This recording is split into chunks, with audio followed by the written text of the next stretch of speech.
It's Monday, July 30th, and I'm your host, Paula Hersey.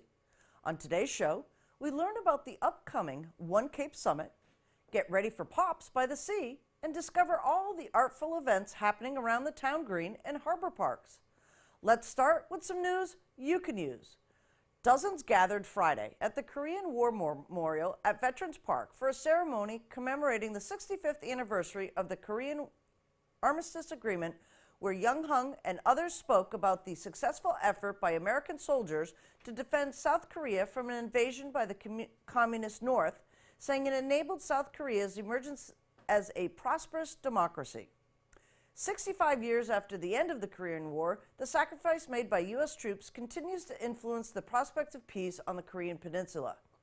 They gave all to the cause of peace and freedom in this world, Korean Consul General Kim Young-hun said of the more than 34,000 American troops who lost their lives in the conflict. The blood and sweat shared by the U.S. Korean War veterans has never been in vain. Larry Cole and Korean War Veterans Association Commander Roy Thomas commended the town of Barnstable, which recently took over the ownership and responsibility of the memorial from the KWVA. A ceremony marking the transfer of the memorial was originally planned for Friday, but the dwindling numbers of living KWVA members prompted the organization to hold a symbolic handover a year earlier in 2017, Cole said.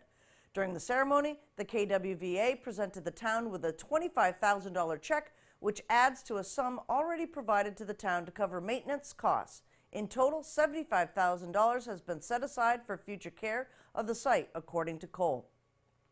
Originally launched in 2014 to chart the progress of the Cape Cod 208 plan update, One Cape has since become a forum for community activists, industry practitioners, municipal staff and appointing board members, and local elected leaders to discuss regional issues related to the unique environment and economy on Cape Cod.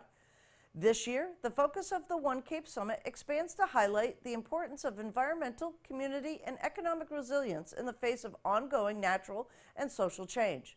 Christy Senatori, the executive director at the Cape Cod Commission, joined us in studio to talk about the schedule and topics for this two-day event coming up August 16th and 17th.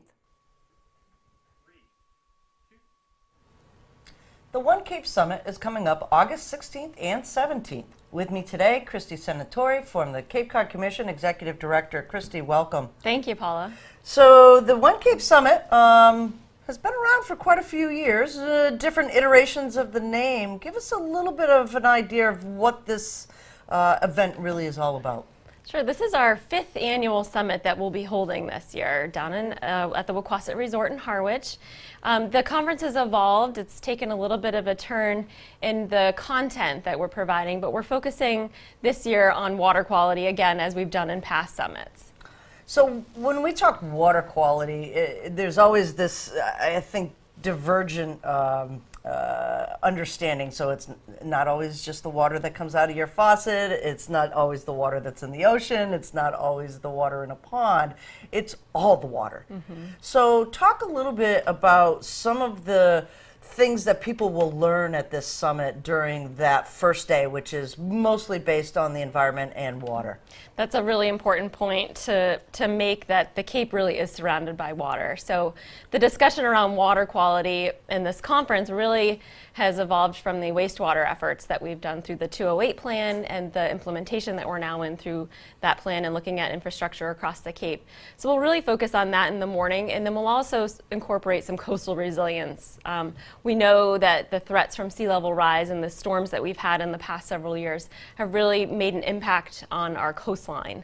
So bringing those water quality issues to the forefront of every conversation seems to be of utmost importance. So we really wanted to focus on that for that first day of the conference. Right. And that first day of the conference, again, based around water, single aquifer here on Cape Cod, who are the stakeholders that really should come to this summit and get more information? The summit's open to the general public. The people who will probably have the most input and will find the most value in the conference is the decision makers and the stakeholders. So people who are intimately involved in some of these local discussions and making the decisions around what's best for their communities are really the ones that will probably benefit most from the conference. Or somebody like myself who's just really concerned with the environment and coastal resiliency. Right, exactly. And we have a lot of stakeholders that follow a lot of these planning processes, and they're very interested and involved. And they have a lot of valuable information. They've lived on the Cape for a long time, and they've seen the changes.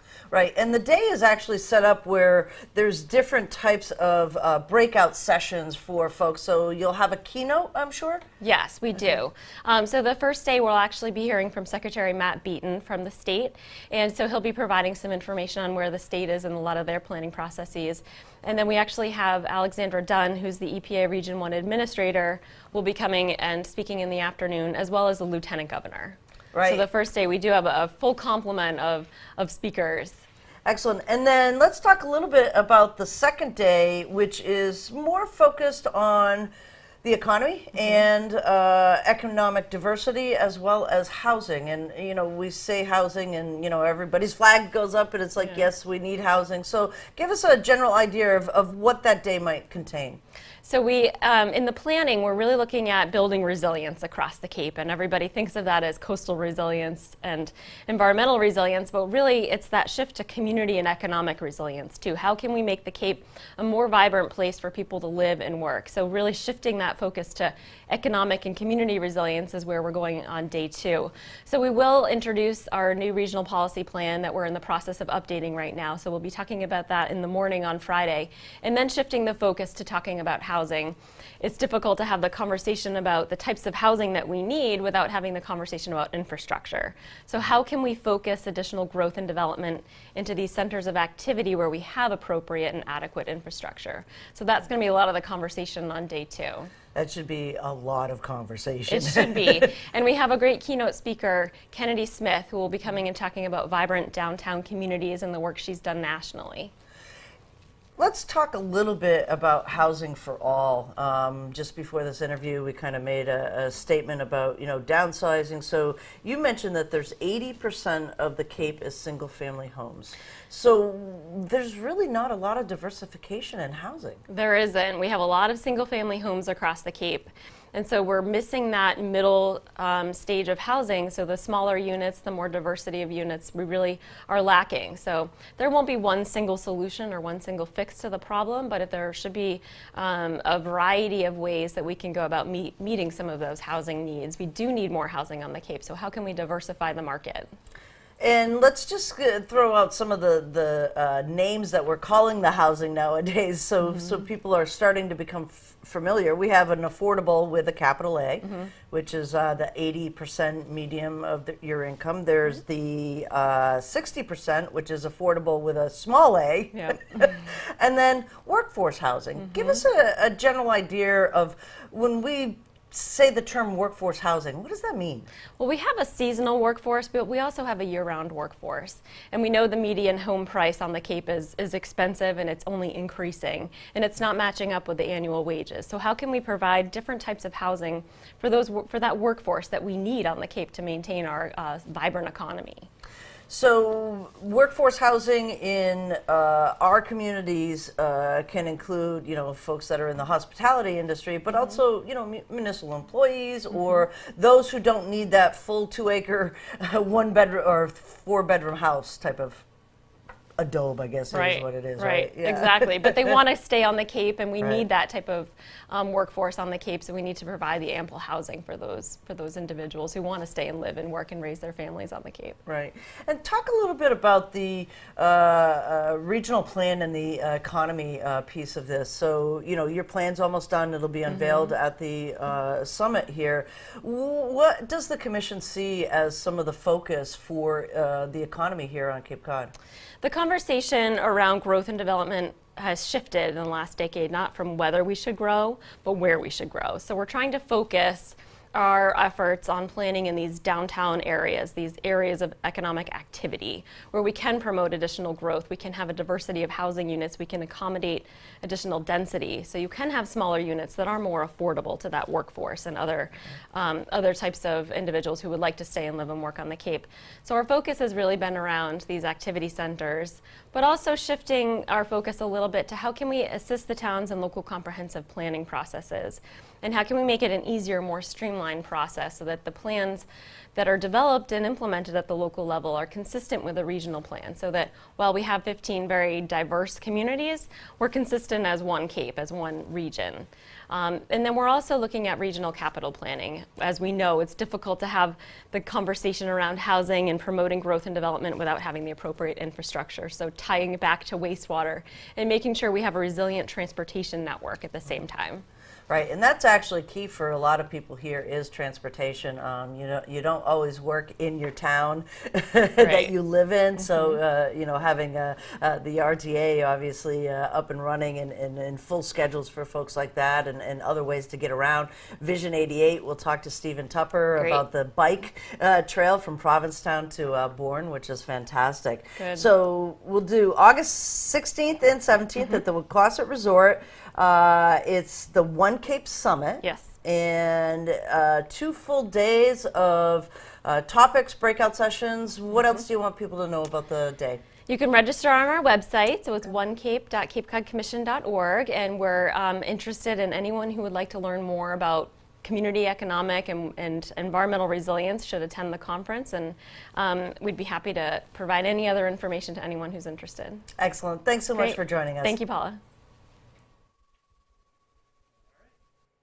The 33rd Citizens Bank Pops by the Sea concert on Sunday, August 12th, transforms the town green into a magical musical venue. This long-standing fundraiser benefits the Arts Foundation of Cape Cod's year-round mission of supporting, celebrating, and promoting the arts and culture of Cape Cod. Julie Wake, Executive Director, fills us in on all the details. In just a few short weeks, the town green will be transformed into a magical musical venue. With me today, Julie Wake from the Arts Foundation. Julie, Pops by the Sea. Yay! It's almost here again. I know. August 12th, we're going to see a beautiful white tents. We're going to see people on the lawn enjoying just the most fabulous music. Tell us a little bit about the event. It's a lovely day. It starts off at about 1 o'clock where we have a pre-show. This year we have Cape Harmony and Hyannis Sound, and we also have DJ Ian Sinetti, who will be filling this lawn, the green, with all kinds of different music, and people can picnic on the lawn, or you can sit in a festival seat, or you could sit in the VIP section. Like you said, there'll be white tablecloths and tents and music, and it's just a great day. It's a wonderful day. And what does the Pops really represent to the Arts Foundation? This is a fairly large undertaking that you do every year. Why? Yeah, it's been going on for 33 years. And it actually started out before the Arts Foundation. The Arts Foundation was born out of the success of Pops by the Sea. Oh. Yeah, and so this will be our 33rd year, and it's really a fundraiser for the arts. So the money that we raise during the Pops by the Sea concert goes right back into the creative economy through grants, fellowships, and scholarships for local artists, cultural organizations, and students. That's fantastic. And again, because of our creative economy, how large and varied it is, having an event like this that supports that is just wonderful. Yeah, it's a great opportunity to celebrate the arts. Great. So let's talk about the guest conductor, one of my favorites. What's your favorite? Well, it's Dermot Mulroney this year, who is a well-known actor, and he's also a cellist, a very accomplished cellist. Right. He'll be conducting and actually playing his cello. Yeah. Oh my goodness. Yep. Yeah. Who knew? I know. It's going to be pretty awesome. Yeah. It is. What's your favorite Dermot Mulroney movie? I think all of them, really. I'm not going to pick just one. It's kind of like Sam Elliott, Yeah. You see him in one movie and you like them all, right? Right. Well, if you have an opportunity, you should see Mozart in the Jungle. Okay. Because he's playing a cello in Mozart in the Jungle, and it's part of being in a symphony, and so I always tie it together. If you don't know Dermot Mulroney, that's a great opportunity to see him in action. Oh, that's great. Yeah. So we're going to start at 1 o'clock. When does the concert actually kick off? So Keith Lockhart will come out at 5 o'clock, and the concert will go from 5 to 7. Okay, so Yeah. let's talk a little bit about, this the Esplanade Orchestra is absolutely fabulous. The sound that comes out of that shell, you're astounded at that small orchestra and how much sound that they have. I know, it's mind-blowing, and it really takes you back and introduces you to a whole new art. And I mean, it's not new, it's actually been Right. around for a long time, but if you haven't experienced a live orchestra, this is a great opportunity to experience that live music. You can feel it in your bones when you're sitting at the concert, no matter if you're in the VIP or in the lawn section. It's a great day to experience music. Yeah. And do they have a theme this year to their music? Yes, it will be based on the music of Leonard Bernstein. Oh, wonderful. Yes, yeah, That's we're really great. excited. Yep. And always at the end, there tends to be a little bit of a John Philip Sousa march, some sing-along at the end as well. Yes, yep. And I can't give away what the sing-along is, but it always is very festive. We keep an element of surprise for that.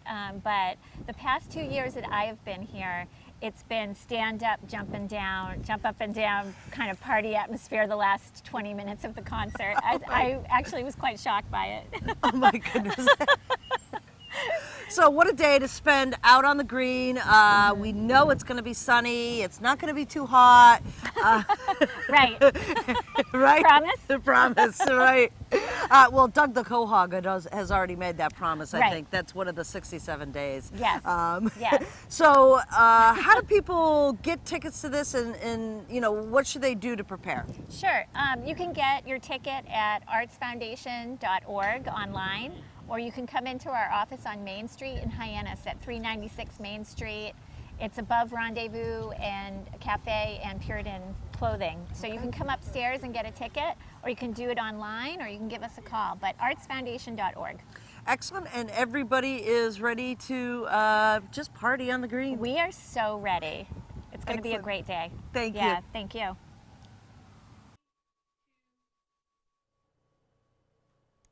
Music, art, movies, Discover Barnstable programs, Tai Chi, and even salsa. Choose your activity and join us on the Town Green, Azleton or Bismore Parks, or the Harbor Overlook all summer long.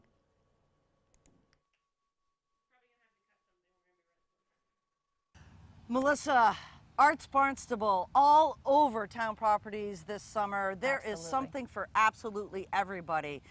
Give us kind of a lowdown of what you can find out on the town green and here at the shanties. Sure, at the shanties, Azleton Park, Bismore Park. So of course, we have our shanties that features new artists every week, both here at the Harbor Overlook and at Bismore Park.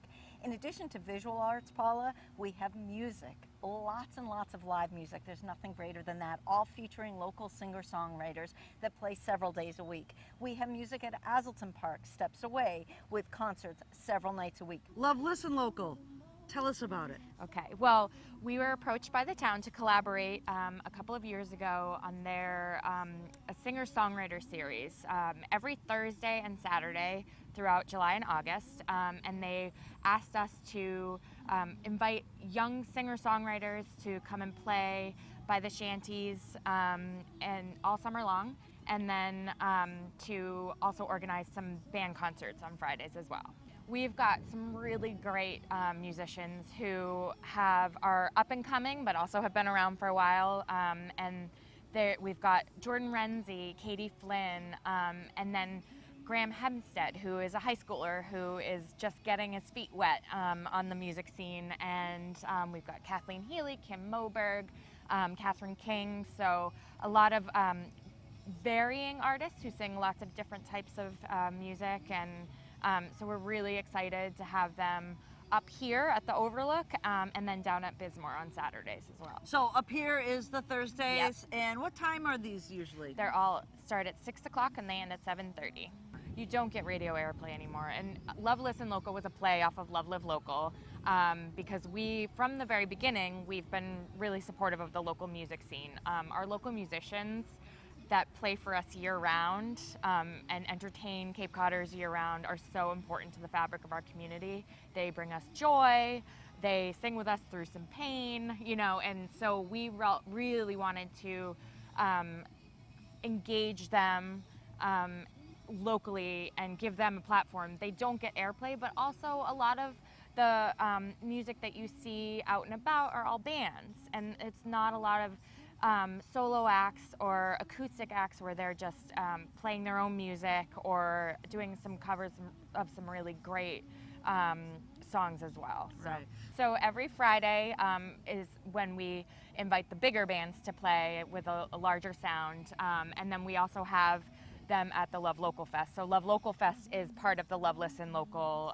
series as well. So we have Jake Batista Band, Katie Flynn Band again, and Joe and Co. and a lot of the really lively, fun big sounds, and that's for Friday nights. And honestly, I think anybody could go and enjoy it.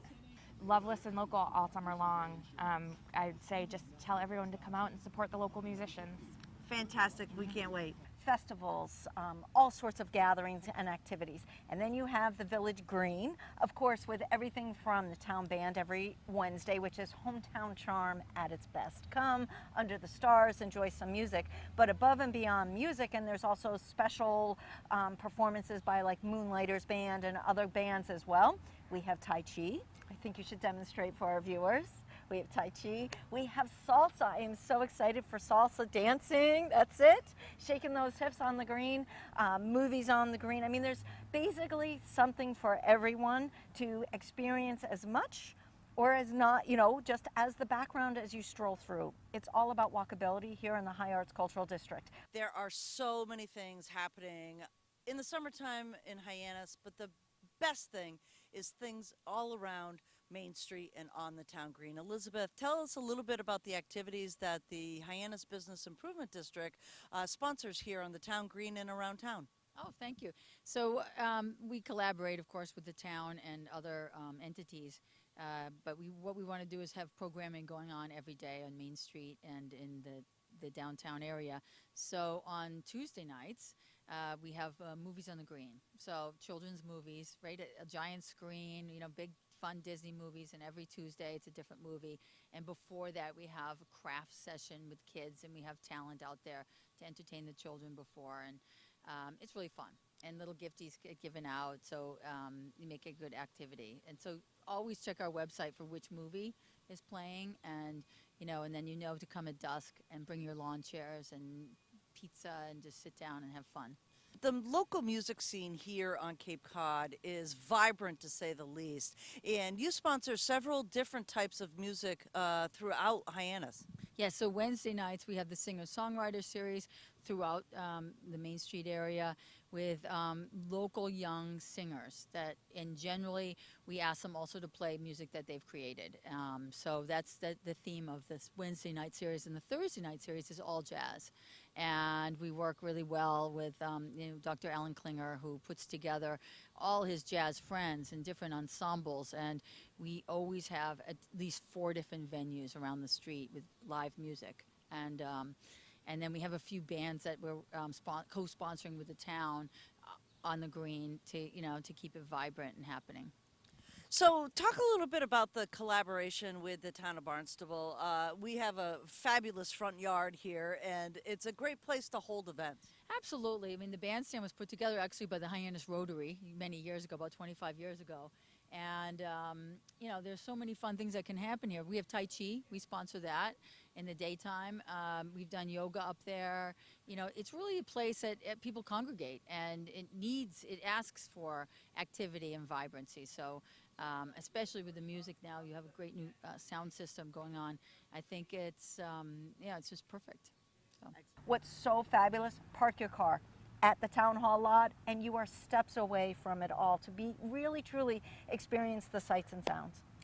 This is so big for our creative economy as well. Some of our artists do have just the short window to make their monies or to be discovered for anything, for their art or for their teaching for Tai Chi. So give us a little bit of understanding of how this all ties in as collaborative with other people. The town has been just welcoming open arms to artists over the last couple of months as we've set this up. Absolutely. Collaborative with the creative economy themselves. We really want to see them thrive. So to be able to provide opportunities for them, extremely affordable opportunities, and in cases be able to hire them to do this so that they can launch their careers or discover which path they want to choose.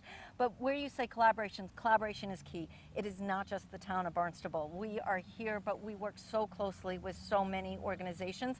In the Cultural District, we have the Hyannis Main Street Business Improvement District. We have the Community College. We have the museums and the chambers. We even have our partner, Barnstable Village, is a cultural district as well, Cape Cod Arts Center. And these programs would not be possible without the support of those organizations. And then you have your business community. So you have your town, and it's not just through my department that makes these programs possible. I have to give props to our DPW, first of all, from town management and town council, who are willing to support this, to DPW, who makes things happen, and all the other departments that chip in. We have Discover Barnstable that also helps share not only the creative economy, but the town resources that are here for everyone to enjoy.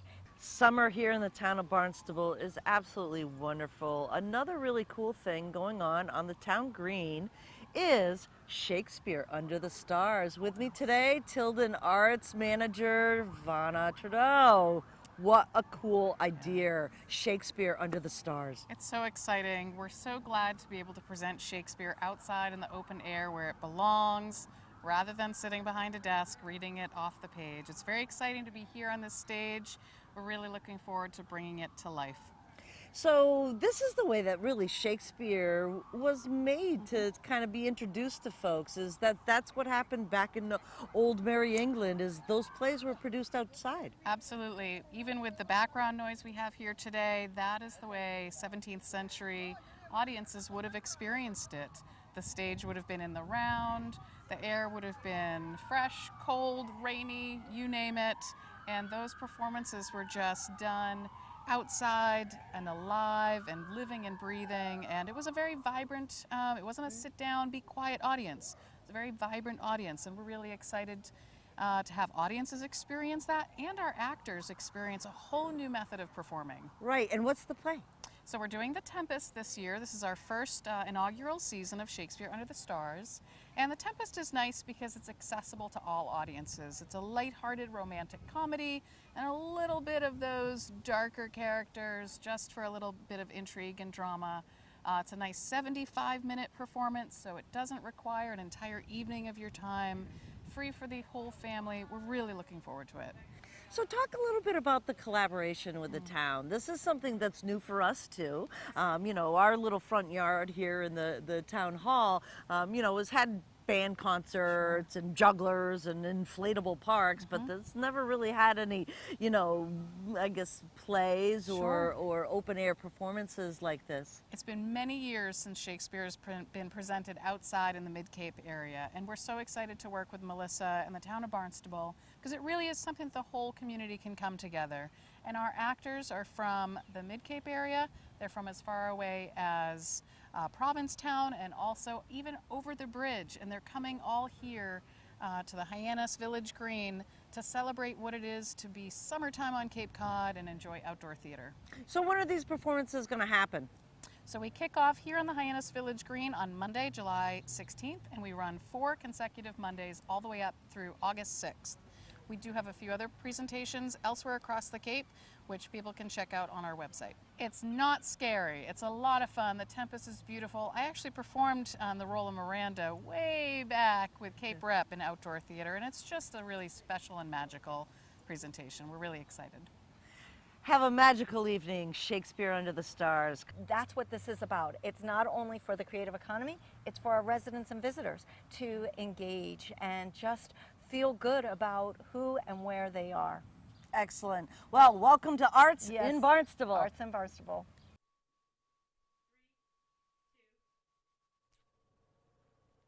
Comments, suggestions, accolades? Connect with us on Facebook, email us, or send us an old-fashioned note by carrier pigeon. Channel 18 works for you. I'm Paula Hersey, and thank you for watching Barnstable Today.